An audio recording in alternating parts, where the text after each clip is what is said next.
അടിപൊളി. ഒരു മാങ്ങ കൊണ്ടുള്ള ഒരു വ്യത്യസ്ത റെസിപ്പിയാണ് ഇന്ന് തയ്യാറാക്കുന്നത്.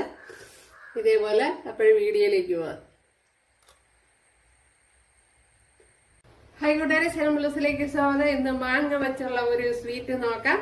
അതിനായിട്ട് ഇതേപോലെ ഒരു മാങ്ങയാണ് എടുത്തിരിക്കുന്നത്. ഇത് മല്ലിക മാങ്ങയാണ് എടുത്തിരിക്കുന്നത്. മല്ലിക. ഇനി ഇതിന്റെ തൊലിയൊക്കെ ചെത്തി ഒന്ന് ക്ലീൻ ചെയ്തെടുക്കാം. ഇപ്പോഴും മാങ്ങയെല്ലാം ഇവിടെ മിക്സിയുടെ ജാറിലോട്ട് ചേർത്ത് കൊടുത്തിട്ടുണ്ട്. ഇതിനെ ഒന്ന് പേസ്റ്റ് ആക്കി എടുക്കണം. ഇതിലേക്ക് 1.5 ഗ്ലാസ് മൈദാമാവ് എടുത്തിട്ടുണ്ട്. Purpose floor. അതിലേക്ക് നമ്മൾ അടിച്ചു വെച്ചിരിക്കുന്ന മാങ്ങ പൾപ്പ് ചേർത്ത് കൊടുക്കാം.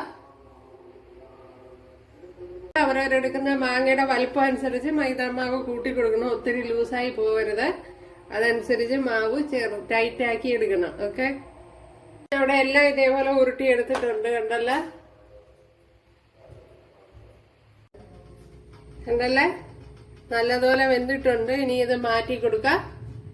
1 ഗ്ലാസ് പാലെടുത്തിട്ടുണ്ട്. അതിലേക്ക് ഒരു 2 ടേബിൾ സ്പൂൺ അരിപ്പൊടി ചേർത്ത് കൊടുക്കാം.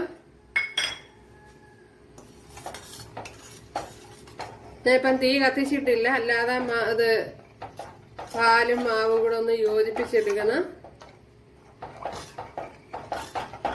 ഇതിലേക്ക് ഇനി കുറച്ച് വെള്ളം കൂടി ചേർത്ത് കൊടുക്കുക.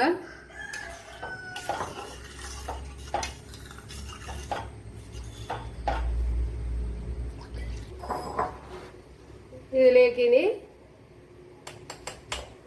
ശകലം ഉപ്പ് ചേർത്ത് കൊടുക്കുക, ഒരു ടേസ്റ്റിന് വേണ്ടിയാണ്. ഇനി ഇതിലേക്ക്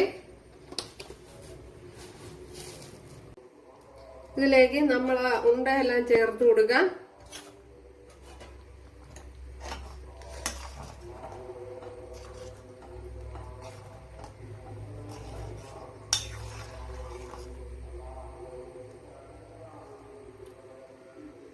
വിപ്പിംഗ് ക്രീമും കോൺഫ്ലെക്സും ഒക്കെ ചേർന്നപ്പോഴാണ് ഒരു പ്രത്യേക ടേസ്റ്റ് ആണ്. ഉണ്ടല്ലേ അടിപൊളിയായിട്ടുണ്ട്. അപ്പോഴെല്ലാരും ചെയ്ത് നോക്കാം. അപ്പോഴതിന്റെ മുകളിൽ കുറച്ച് കോൺഫ്ലെക്സ് ഇടാന്ന് പൊടിച്ച് ചേർത്ത് കൊടുത്തിട്ടുണ്ട്. അപ്പോഴേ വിപ്പിംഗ് ക്രീം കൂടെ ചേർത്തുണ്ടാക്കുന്നതാണ് ടേസ്റ്റ്. അപ്പോഴെല്ലാരും ചെയ്ത് നോക്കുക. കൂട്ടുകാർക്ക് ഇഷ്ടമായാൽ ഒന്ന് സബ്സ്ക്രൈബ് ചെയ്ത് സപ്പോർട്ട് ചെയ്യുക. അടുത്തൊരു വീഡിയോ ആയിട്ട് കാണാമെന്ന് പറഞ്ഞുകൊണ്ട്